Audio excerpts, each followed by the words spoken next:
buenas noches. Bueno, ahora que se dieron estos atentados terroristas en Israel el 7 de octubre, muchas personas salieron en el mundo, en particular en los campos universitarios de Estados Unidos, a manifestarse a favor de Hamás y de la postura de Hamás, más que de la postura de los palestinos, sino apoyando a un grupo terrorista. Y bueno, muchos se quejaron dentro de los campos universitarios de que de que les dieran permiso de que se manifestaran a favor de una organización abiertamente terrorista que quiere, en el caso de Hamás, aniquilar no solamente al Estado de Israel, sino también a todos los judíos del mundo.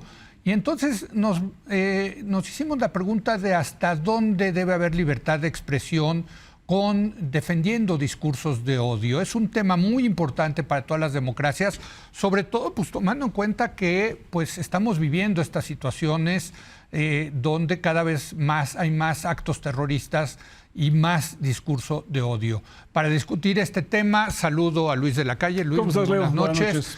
Vía remota está Blanca Heredia. Blanca, ¿cómo estás? Buenas noches. Hola, ¿qué tal? Muy buenas noches. Y Vanessa Romero. Vanessa, ¿cómo estás? Vamos a dar una primera ronda con una pregunta específica. ¿A favor o en contra de permitir manifestaciones de gente que está a favor de discursos de odio?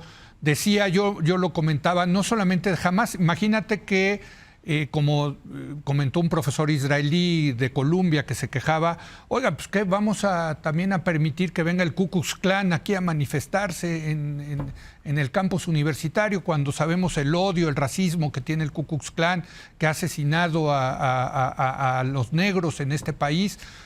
¿Por qué permitir que un grupo como Hamás sí pueda, o gente que está a favor de Hamás sí se pueda manifestarse? ¿Estás a favor o en contra? A ver, a favor en la mayor medida posible, pero pues tiene sus acotaciones que tenemos que mencionar y que de hecho no son nuevas, pues no son novedosas. De hecho, el derecho, eso de lo que les puedo aportar desde el punto de vista jurídico, ya se lo ha venido preguntando hace mucho tiempo, sí. Porque aquí lo que encontramos son dos derechos en un conflicto directo, que es el derecho a la libre expresión de las ideas y el derecho a una vida libre de violencia. Sí. Porque vaya, no toda manifestación de ideas siempre se queda en el plano de las ideas ni en lo etéreo, a veces invita a acciones ulteriores como instigaciones de violencia, apología del delito, odio, hostigamiento, violencia, discriminación, vaya, puede detonar en actos posteriores. Y eso es como varios instrumentos internacionales ya han reconocido este concepto de discurso de odio. Está así reconocido en el Pacto de San José, en el Pacto de Derechos Civiles y Políticos, como todo discurso que incite este tipo de prácticas. Entonces, ¿cuándo podemos limitar esta libertad de manifestar ideas, que es fundamental en la vida democrática? Pues nos permite tener una opinión, criticar, formarnos una opinión, cambiar de opinión incluso porque estamos viendo ideas diferentes. Entonces, ¿cómo es que puedo limitar un derecho fundamental en contraste con otro derecho fundamental, ¿no? Y la respuesta, pues, a ver, como todo caso complejo, el derecho nos dice, pues no tengo una acción, una solución concreta, es contextualizar. Ok, en el tema y de hecho está el modelo europeo que es más restringido con el tema del discurso de odio y el modelo estadounidense que es mucho más libertario, digamos, de defender la libertad de expresión. En tu caso... En este caso en particular, yo no creo que pueda... Yo voy con el modelo norteamericano, que es mucho más amplio, permisivo, mucho menos restrictivo, y yo creo que si no hay una demostración clara que hay una incitación al odio, a la violencia, debe permitirse, porque es sano democráticamente que abramos el espacio para que podamos inclusive crear contranarrativas contra aquellos discursos que nos parecen deleznables. Veía un video, Luis, creo que fue en la Universidad de Pensilvania, si no me equivoco, donde iban diciendo los manifestantes, hay que matar a los judíos, ¿no? O sea, así. Y bueno, tienen derecho de manifestarse y decir, hay que matar a los judíos. Por cierto, había un par de judías ahí que decían, ¿cómo les permiten eso? Están diciendo que nos quieren matar. ¿Cómo ves? Bueno, yo 100% de acuerdo con Vanessa. O sea, mayoritariamente hay que estar a favor de la libertad de expresión. Sí. Pero en algunos casos, límite, debe haber quizás ciertas restricciones. No es como creo que cuentan de que si puedes gritar fuego en una sala de cine. Sí. Eso es la Suprema Corte de Estados Unidos. O sea, no se puede, ¿no? Sí. Entonces hay ciertos discursos de odio que deben tener ciertos límites, ¿no? ¿Cuáles? Amenazar a alguien de muerte probablemente es uno de ellos. O sea, tú podrías decir, oye, tú no puedes amenazar a nadie de muerte y te puede detener la policía, ¿no? Preventivamente. Ok. ¿no? O sea, pero decir maten a los judíos, o maten a los negros, o maten a los mexicanos, o maten a los blancos, sí, qué sé yo. Ese tipo de cosas, o sea, yo creo que generalmente si puedes no impedirlo, es mejor no impedirlo. Pero en algunos casos, de una manera sensata, a lo mejor sí se puede y debes detenerlo. Y quizás requieras un procedimiento judicial. Es como las escuchas, ¿no? Tenemos derecho a escuchar una llamada telefónica. Bueno, a lo mejor hay que ir con un juez. Oye, juez, viene una manifestación con este lenguaje. Debemos, como policía, ponerle ciertos límites y a lo mejor la conclusión puede ser que sí. Pero es que tú nunca sabes qué va a pasar en una manifestación. Bueno, a veces no sabes. O sea, en general tienes que permitirlo. Mira, porque en las universidades de Estados Unidos en los últimos años ha habido toda esta cultura de la cancelación. Sí, que correcto. Aquí no se puede escuchar más que lo que nosotros creemos. Políticamente correcto. Políticamente, pues eso es terrible, porque las universidades son un lugar donde se puede ir a discutir y puedes ir a escuchar, como decía Vanessa, a una persona que tiene una posición completamente distinta a la tuya. Sí. Pero que pues tiene sus argumentos y a lo mejor es importante que los ponga en la mesa. Yo estoy en Pero contra. si esa posición es tan diferente como decir, no solamente estás mal, Luis de la Calle, sino hay que matarte a ti y a tu, bueno, no a ti o a los que piensan como tú. Bueno, yo creo que... O sea, los intolerantes, bueno, a los... allí puede haber una razón que es como, por ejemplo, decirte, el discurso nazi. Sí. En muchos países de Europa está prohibido. Está prohibido. Como también está prohibido decir en Europa que no hubo campos de exterminio. Sí. ¿no? Entonces, a lo mejor hay ciertas cosas que van un poco demasiado lejos que sí puedes impedir, pero como regla general, si te vas a equivocar, es mejor equivocarte del lado de la libertad que de la cortapisa, de la censura, ¿no? Porque la confrontación de las ideas, las democracias liberales tienen que operar con un estándar más alto. O sea, jamás tiene una historia de intolerancia tremenda. Sí, sí. Yo te aseguro que jamás en el Estrecho de Gaza no puedes decir muchas cosas sin que tengas consecuencias físicas sobre tu persona. Sí. Bueno, Israel que está enfrente, que es un país supuestamente democrático, con división de poderes, etcétera, debe ser más tolerante sobre el discurso y escuchar la argumentación. Lo que puede ser intolerante sobre los misiles, ¿no? Sí. Pero es mucho mejor ser tolerante sobre el discurso. Sí, en Israel se puede manifestar uno a favor del Estado palestino. Por ejemplo. Pero en la franja de Gaza no pueden decir... No puedes. Tú puedes decir, oye, a lo mejor jamás tiene ciertos argumentos de que Israel ha abusado. Sí. Bueno, pues eso es lógico que se pueda argumentar y decir, y tú puedes contraargumentar.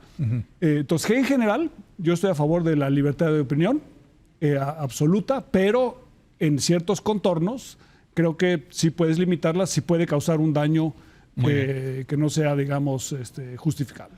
Blanca, ¿cuál es tu posición al respecto?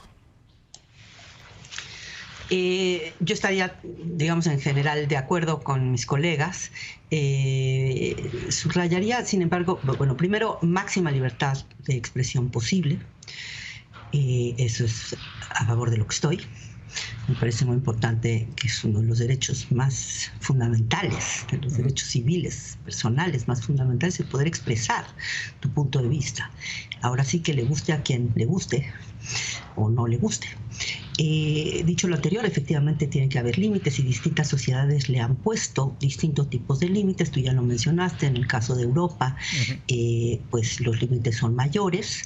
Está ahí el peso, por un lado, pues de la Segunda Guerra Mundial y de toda la historia de la guerra y sus consecuencias, y también de sociedades en donde, digamos, las sociedades han estado más dispuestas y conformes con que el gobierno, el Estado, los órganos estatales limiten libertades en beneficio de valores colectivos. El caso norteamericano es distinto. Pero más allá de eso, me parece muy importante poner sobre la mesa un tema que está implícito, pero que tiene que ver con el tema del contexto, ¿sí? O sea, deja de ponerlo así. O sea, más allá de principios generales, no es lo mismo, imaginemos, ¿sí?, un grupo que salga a defender al grupo terrorista Hamas en Ciudad Universitaria, en la Ciudad de México, o en un campus alejado en, no sé, la sierra de donde, en México, ¿sí? A hacerlo en el campus de la Universidad de Nueva York, en los Estados Unidos, o en campus en donde hay grupos que están en conflicto y en donde la violencia podría con facilidad generarse. Eso fue lo que ocurrió en la Universidad de Columbia hace algunos días, en donde grupos pro Hamas, pro este grupo terrorista, pues estuvieron a punto de enfrentarse a grupos que estaban defendiendo a Israel y condenando el ataque brutal, indefendible de Hamas.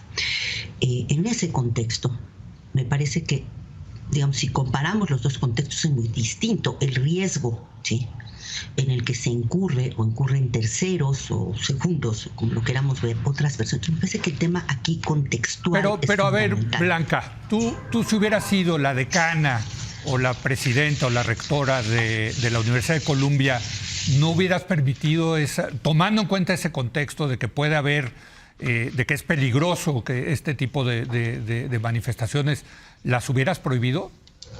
No, no las hubiera prohibido. Okay. Si hubiera tomado precauciones, en el sentido de que tendría que haber, digamos, seguridad en la universidad, que estuviera lista para actuar, también grupos de voluntarios que pudieran actuar como, digamos, una especie de fuerza de mantenimiento de la paz en caso necesario, pero sí tendería yo a privilegiar la posibilidad de que pues los diferentes colectivos de estudiantes expresaran sus puntos de vista. Si hay un lugar que tiene que ser un santuario de la libertad de expresión, es la universidad. Sí.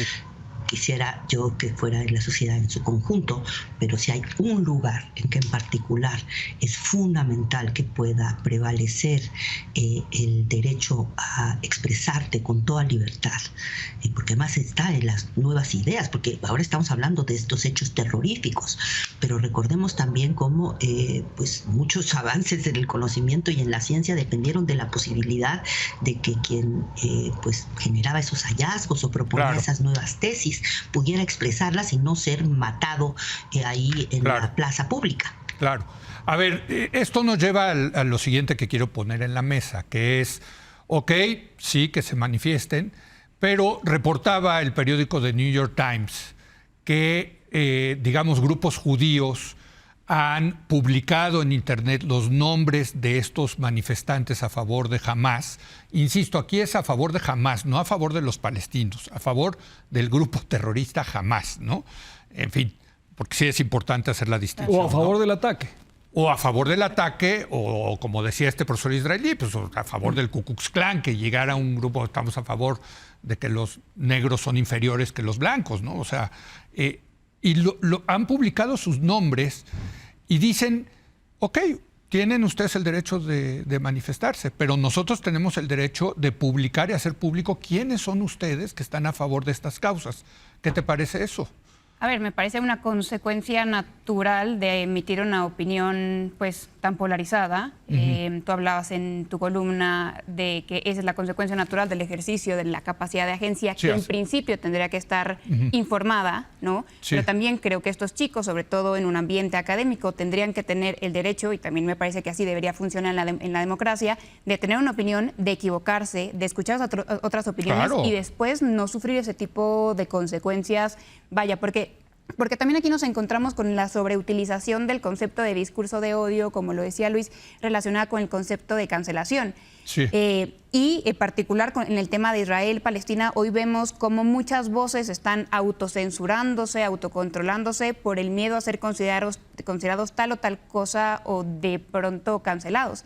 Entonces yo creo que la sobreutilización del concepto y también de esas consecuencias también nos pueden terminar alejando de la libertad de expresión. Estoy completamente de acuerdo, pero ¿cómo se decide, Vanessa, cuando se está sobreutilizando eso? O sea, ¿qué sí se permite y qué no se debe de permitir? ¿Sí me entiendes? Sí, sí. Cuando dices esto sí, digamos, esta es una línea roja que se cruzó. Está muy difícil, ¿no? Sí, pero yo también creo que se nota en la autorregulación. Sí. Muchos de nosotros podemos ver cómo nos controlamos, no con temas tan ríspidos como el de la guerra, pero en temas quizá de género, de feminismo, como mejor no opino porque no me vaya a meter yo en un lío. Entonces también que Y entendamos no me vayan que a sacar en una lista de estas, claro, ¿no? claro, que no me den un empleo. Hay gente que pierde sus empleos por tener una opinión dura respecto a esos temas. Entonces, dejar también de autorregularnos sabiendo que ponemos en riesgo el discurso democrático. De hecho, estas listas que salieron en internet, pues mucho van dirigidas a los empleadores, a decirles, miren, estos cuates son antisemitas, ¿no? O sea, tiene un derecho los empleadores, las empresas, de saber si están contratando a un antisemita o un racista o un xenófobo. O sea, yo creo que en general, cuando uno emite una opinión, aquí lo hacemos todo el tiempo, sí, claro, y nos equivocamos muchas veces, ¿no? Y damos la cara y ponemos nuestro nombre. Y dice nuestro nombre, todo el mundo sabe quiénes somos. Es mejor hacerlo de manera nominativa, es decir, con un nombre, ¿no? Claro. O sea, la gente que se esconde detrás de las cuentas en Internet y del Twitter y de X, que se llama ahora, con nombres falsos y son bots, pues, digamos, contribuyen menos al debate, ¿no? ¿No? Entonces tienes ese extremo, ¿no? Si tú fueras, por ejemplo, editor de un periódico y te mandaran una foto de una manifestación en la universidad a favor de Hamás y pusieras en el pie de la foto los nombres de los manifestantes, estaría siendo una cosa que sería perfectamente correcta, digamos. Correcto. Porque es un evento público, ellos públicamente se manifestaron y fulanito y fulanita estuvieron haciendo esto y dijeron tal cosa, ¿no? Eso, llevarlo, digamos, utilizar la publicación de los nombres como una arma. Es que eso es, exacto. ¿No? Yo creo que en general debe estar permitido, pero también hay que estar consciente de las consecuencias que eso puede tener. Claro. Porque regresando otra vez a la cultura de la cancelación, tienes estos muros de la ignominia y de estos tendederos donde ponen a los maestros que no les gusta porque hablaban en masculino y querían que hablaran en femenino, o sea... No, pero los tendederos en general son gente que abusó, ¿no? Bueno, por eso, pero tú puedes... Pero yo no estoy en contra de que pongan el tendedero, pero si tú fueras si tú fueras el rector de una universidad, dirías, oye, el abuso del tendedero puede ser un problema para la libertad de expresión. Entonces tienes y la libertad de cátedra, porque tienes un bien superior que tutelar. Y tienes que a lo mejor decirle a las personas que lo hicieron, oye, vamos a hacerlo de una manera un poco más civilizada, ¿no? Y en lugar de estar exhibiendo a las personas. Entonces, hay ciertos límites sobre la revelación de quién dijo qué. Que creo que en algunas cosas puede ser sensato autoimponérselo, autorregular. No creo que sea una cosa del Estado, que diga el Estado, te digan, eso no lo puede ser porque es una censura, ¿no? Pero sí, uno debe tener, digamos, cierta sensatez. Pero, por ejemplo, aquí lo que leí en el New York Times es que esas listas que subieron las bajó Google. O sea, Google dijo esto no se vale. O sea, no es ni siquiera el Estado. O sea, sí. O sea, y también el tema de datos personales en los que fácilmente se puede escudar. Pues sí, pero... pero otra vez, Leo, tú como editor de un periódico podrías decidir si la foto la pones con o sin nombres. Tú puedes decidir eso. Incluso puedes decidir si subes la foto. Bueno, Google está diciendo esa lista no se vale. ¿No? Bueno, pero esa es la opinión de Google. Ahora, si Google hace eso, tiene que ser parejo. Claro. O sea, porque es que este tema sí me gusta y el otro tema no me gusta, ¿no? Tendría que ser parejo. Pero también me mete mucho ruido que sea una plataforma la que decida. No, 100%. 100%. O sea, ¿quién eligió a Google? Pero ese es un tema más grande, Leo. Por ejemplo, en este programa sí hay temas que están vetados, ¿no? Aquí hay ciertos temas que no podemos participar. Bueno, pues yo...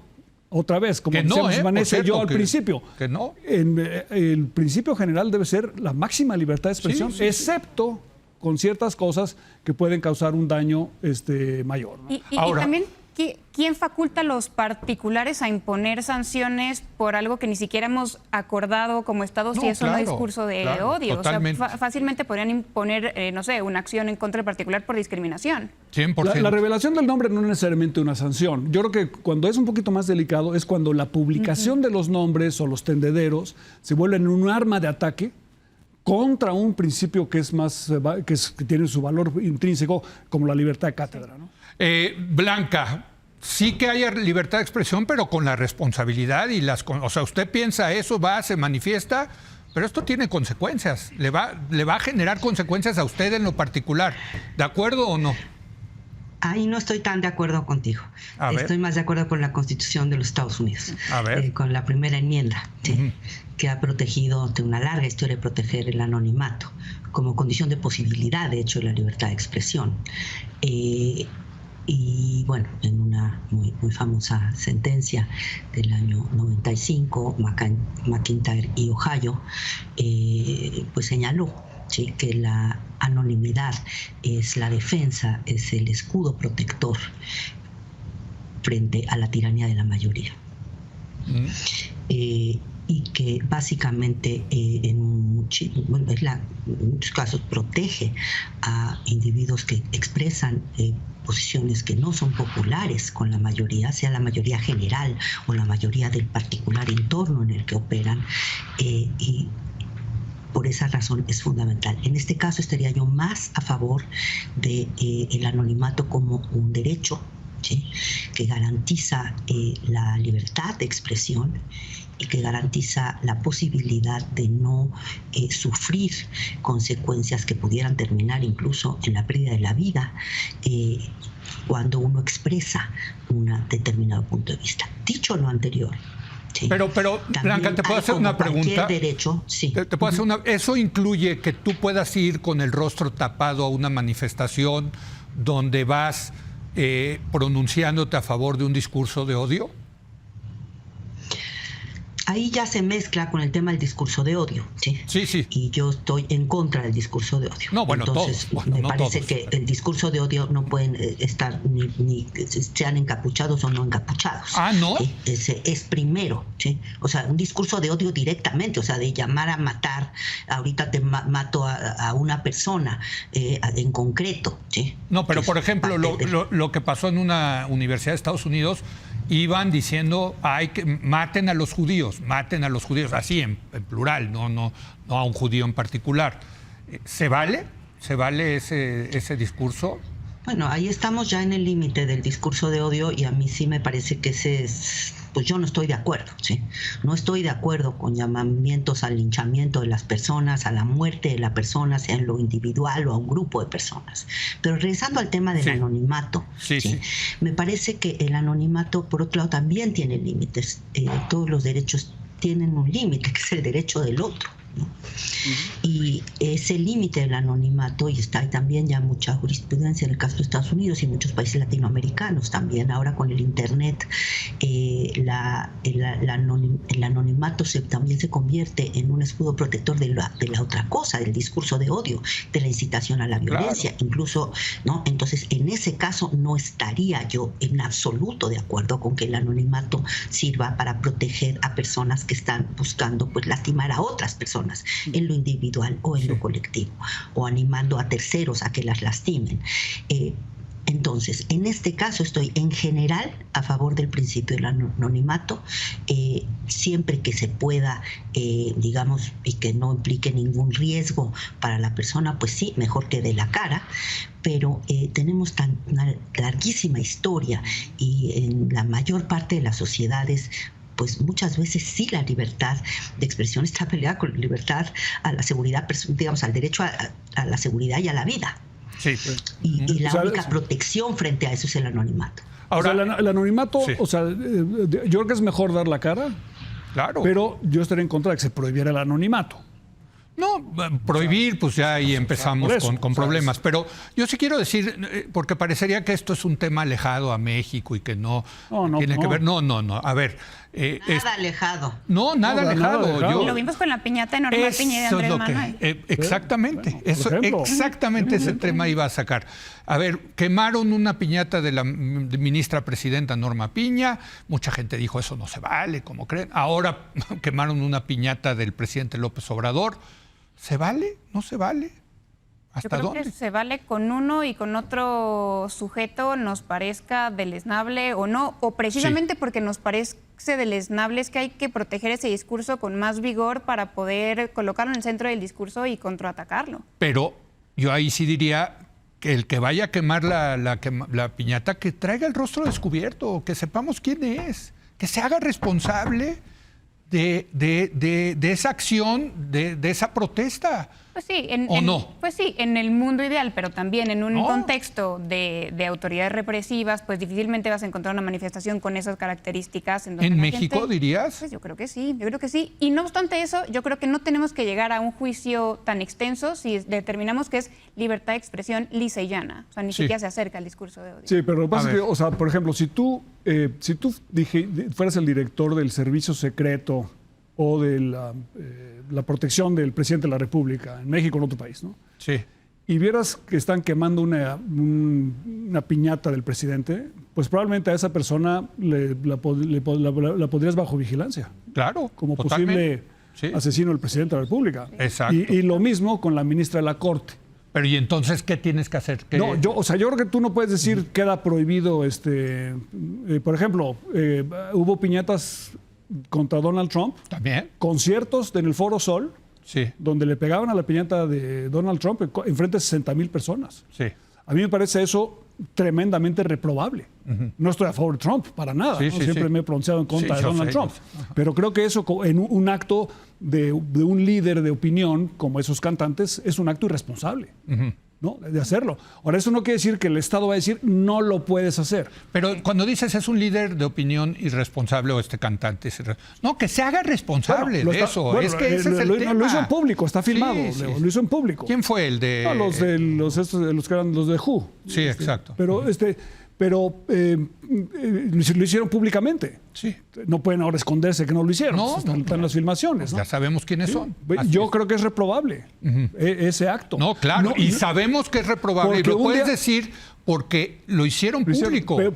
pero digamos, porque un día es Trump y el otro día es otra persona. Sí, claro. Y ninguno se merece eso. Y porque el contexto importa, no es lo mismo que contexto- lo diga yo en un café con mi mamá, que lo diga la gente pues, que es que- tiene una plataforma No, particular. exactamente. Y ahí es donde entra un poquito el sentido común de las fuerzas del orden. Porque como bien decía Blanca, si tú tienes una manifestación en un lugar donde puede haber violencia y vienen unos manifestantes diciendo vamos a matar a alguien, la policía tiene una obligación probablemente de impedir, y tendría derecho a hacerlo. Ahora, yo creo que se requieren protocolos, ¿no? Sí, claro. claro. Para poder hacerlo, pero efectivamente tendrían derecho, sabes que esa manifestación violenta no se permite, punto. Blanca, me quedan 2 minutos, desgraciadamente, Me en parece un muy tema interesante. Me muy dejaste interesante. pensando, Sí. me dejaste pensando porque tu posición libertaria, que además me parece desde que leí tu artículo, me parece muy encomiable, especialmente cuando estás defendiendo la libertad de otros a expresar algo con lo que estás absolutamente en desacuerdo, En lo pruebas desacuerdo, sí. del todo, porque los valores se prueban ahí, ahí. Cuando uno cree en algo es cuando, digamos, está fácil cuando pues, no te pone Sí, en claro. riesgo ni nada, ¿no? Sí. Pero cuando estás, digamos, teniendo que defender el derecho a otro, decir incluso pues, que me maten a mí, pues ahí está más complicado. Y en ese sentido digamos, me parece muy valiente tu posición y muy consistente a lo largo del tiempo. Ha sido máxima libertad en todos sentidos. ¿Sí?